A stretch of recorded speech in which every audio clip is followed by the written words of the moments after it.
अधिकांश लोग वनस्पति जीवन की सिर्फ 12 से 15 किस्मों का ही सेवन कर रहे हैं। ये विविधता मानव जीवन को पोषित करने के लिए पर्याप्त नहीं है। अगर वो भोजन को 1% भी दूषित कर दें तो वो अरबों डॉलर कमा सकते हैं। ये खतरनाक चीजें हैं। अगर हम इसका सेवन रोजाना करेंगे तो हमें कई परेशानियों का सामना करना पड़ेगा। अपने खाने के तरीके को बदलकर हम दिमागी क्षमता को काफी हद तक बढ़ा सकते हैं। खरगोशों को बहुत ज्यादा कोलेस्ट्रॉल वाला खाना खिलाया गया। सबको हृदय संबंधी समस्याएं हो गईं, सिर्फ एक ग्रुप को छोड़कर। खाने में कोलेस्ट्रॉल की मात्रा ने उन पर कोई असर नहीं डाला।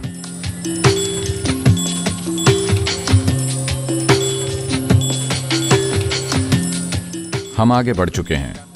खासकर पश्चिमी देश फूड प्रोसेसिंग की दिशा में तेजी से आगे बढ़ चुके हैं। अभी भारत बड़े कदम उठा रहा है फूड प्रोसेसिंग उद्योग को स्थापित करने के लिए, क्योंकि खाद्य पदार्थ जल्दी खराब हो जाते हैं और लोग इसे स्टोर करके इसका इस्तेमाल कल करना चाहते हैं।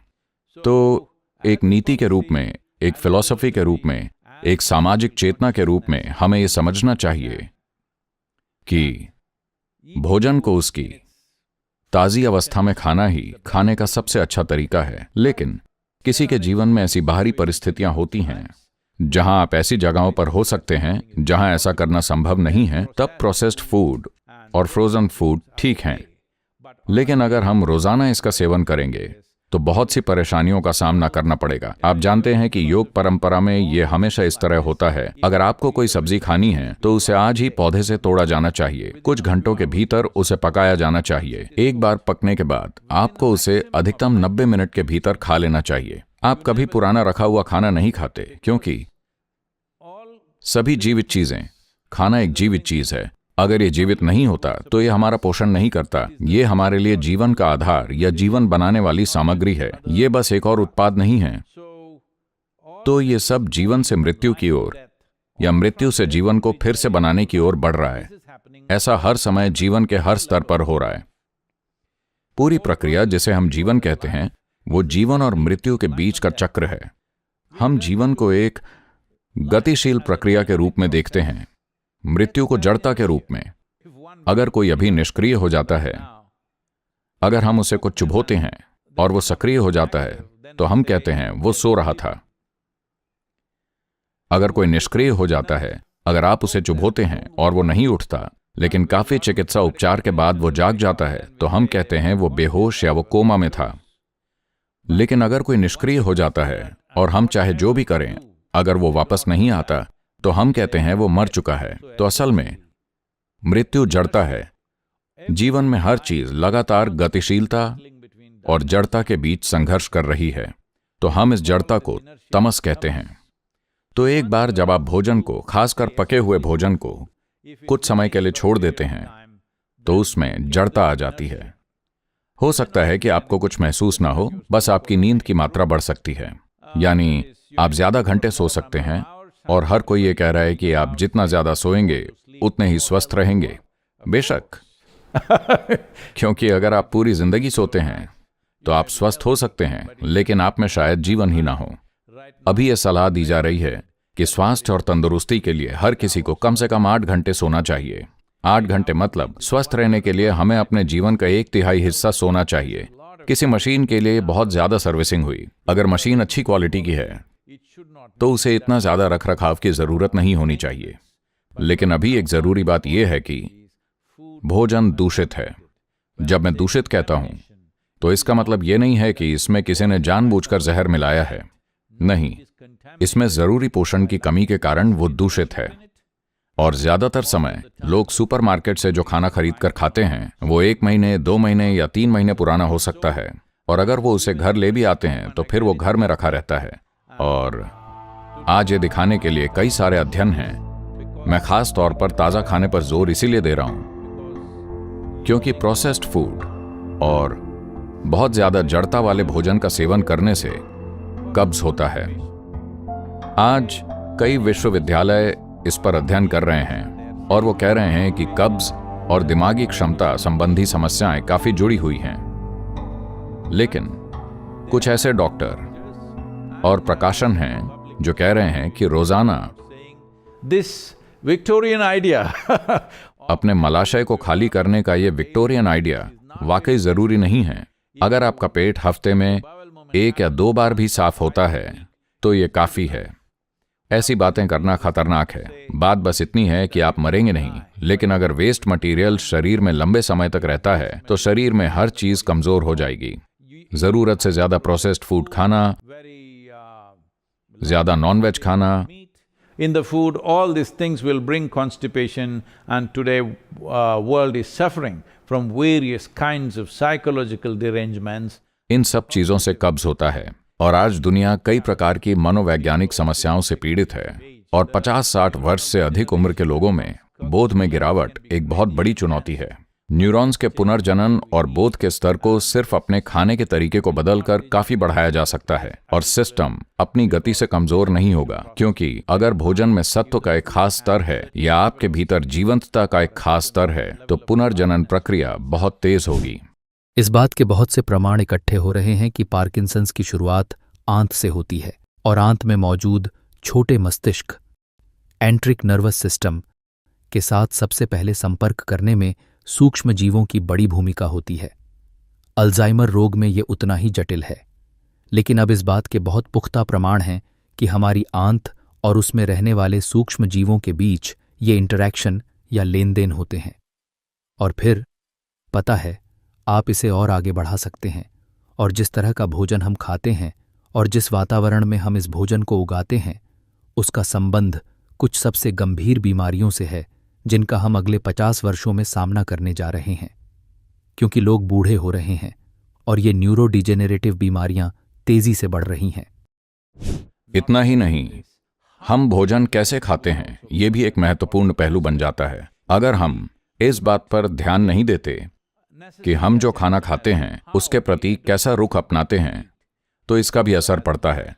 अमेरिका के कुछ विश्वविद्यालयों में कुछ बेहतरीन अध्ययन हुए हैं जो इसे दर्शाते हैं। ये शायद 80 के दशक के मध्य की बात है जब उन्होंने ये अध्ययन किया। खरगोशों के अलग अलग समूहों को बहुत अधिक कोलेस्ट्रॉल वाला भोजन खिलाया गया। वो देखना चाहते थे कि क्या उन्हें हृदय संबंधी समस्याएं वगैरह होंगी, और जब उन्होंने उनकी जांच की तो पाया कि सबको हृदय संबंधी समस्याएं हो गई थीं, सिर्फ खरगोशों के एक ग्रुप को छोड़कर। फिर उन्होंने इस ग्रुप का अध्ययन करना शुरू किया कि उनमें ऐसी क्या खास बात थी। आनुवांशिक रूप से वो एक जैसे थे, हर तरह से वो एक जैसे थे, उनकी गतिविधि का स्तर एक जैसा था, लेकिन उन पर कोई असर नहीं हुआ। फिर उन्होंने उस व्यक्ति का पता किया। वो व्यक्ति जो खरगोशों के इस ग्रुप को खिला रहा था, वो हमेशा उनसे बात करता था, उनके लिए सीटी बजाता था, बात करता था, दुलारता था और फिर गाजर या जो कुछ भी वो उन्हें देते थे उन्हें खिलाता था। और ये खरगोश खुश थे। चूंकि वो खाते समय खुश थे, इसलिए भोजन में कोलेस्ट्रॉल की मात्रा ने उन्हें प्रभावित नहीं किया। तो ये समझना बहुत जरूरी है कि हम भोजन को किस भाव से ग्रहण करते हैं, क्योंकि हमारे भीतर एक बुद्धिमत्ता है जो इस पूरे शरीर का निर्माण करती है। ये शरीर और मस्तिष्क भीतर से निर्मित होते हैं। हम जो रोटी खाते हैं वो शरीर और दिमाग बन जाती है। तो इस तरह की बुद्धिमत्ता मौजूद है। उसके संपर्क में रहना, हर चीज को उस दृष्टिकोण से देखना एक बड़ा अंतर लाएगा।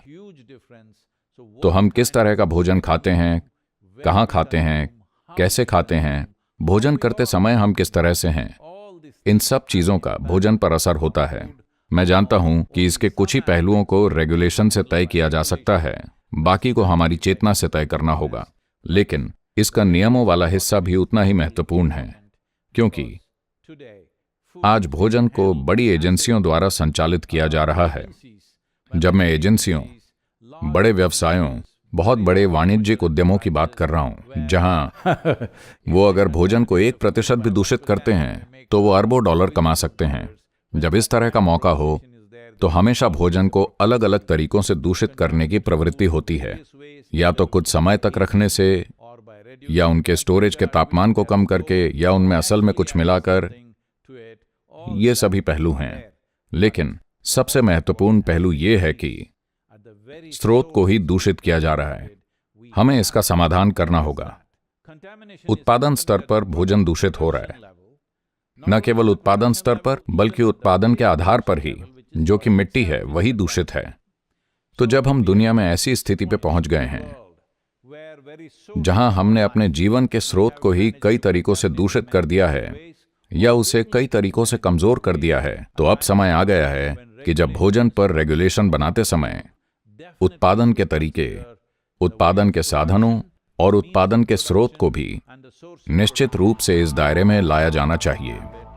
आज जो भोजन हम खाते हैं उससे मिलने वाले पोषण के स्तर में काफी कमी आई है, और चूंकि हमारी अर्थव्यवस्था मार्केट द्वारा तय होती है, इसलिए वाणिज्यिक ताकतें हम पर शासन करती हैं। इस वजह से वनस्पति जीवन की विभिन्न प्रजातियां जो हम खाते थे उनकी संख्या घटकर बस 12 से 15 रह गई है। लगभग 100 साल पहले हम वनस्पति जीवन की 200 से 230 प्रजातियां खा रहे थे। आज हमारी अधिकांश आबादी वनस्पति जीवन की सिर्फ 12 से 15 किस्में खा रही हैं। ये विविधता मानव जीवन को बनाए रखने के लिए पर्याप्त नहीं है। ये एक ऐसी स्थिति है जहां हर कोई इस निष्कर्ष पर पहुंच गया है कि सप्लीमेंट्स के बिना आप जीवित नहीं रह सकते, क्योंकि भोजन पर्याप्त अच्छा नहीं है। हाँ, इसका एक हिस्सा सच है। दुर्भाग्य से भोजन पर्याप्त अच्छा नहीं है। ऐसा इसलिए है क्योंकि मिट्टी पर्याप्त अच्छी नहीं है, और जब मिट्टी पर्याप्त अच्छी नहीं होती तो हमें समझना चाहिए मिट्टी, भोजन, शरीर एक ही चीज के 3 रूप हैं, वो अलग नहीं हैं। तो नियम बनाने वालों को नियमों के दायरे को बढ़ाना होगा और साथ ही मानवीय चेतना को भी ऊपर उठाना होगा ताकि लोग इन चीजों के बारे में सचेतन हो जाएं। नियमों से ज्यादा अगर बाजार सचेतन हो जाता है तो ये स्वाभाविक रूप से कई अलग अलग तरीकों से उत्पादन इकाइयों को रेगुलेट करता है। बाजार ऐसी किसी भी चीज को अस्वीकार कर दे जिसका उत्पादन अच्छा न हो या जो अच्छी क्वालिटी का न हो, वो भी इसका एक हिस्सा है। तो रेगुलेशन बस नियम और कानून बनाने तक ही सीमित नहीं रहना चाहिए। इसे बड़े पैमाने पर लोगों को शिक्षित करने की दिशा में भी आगे बढ़ना चाहिए, सार्वजनिक शिक्षा, ताकि रेगुलेशन बाजार की तरफ से हो सके और उपभोक्ता की तरफ से भी हो सके।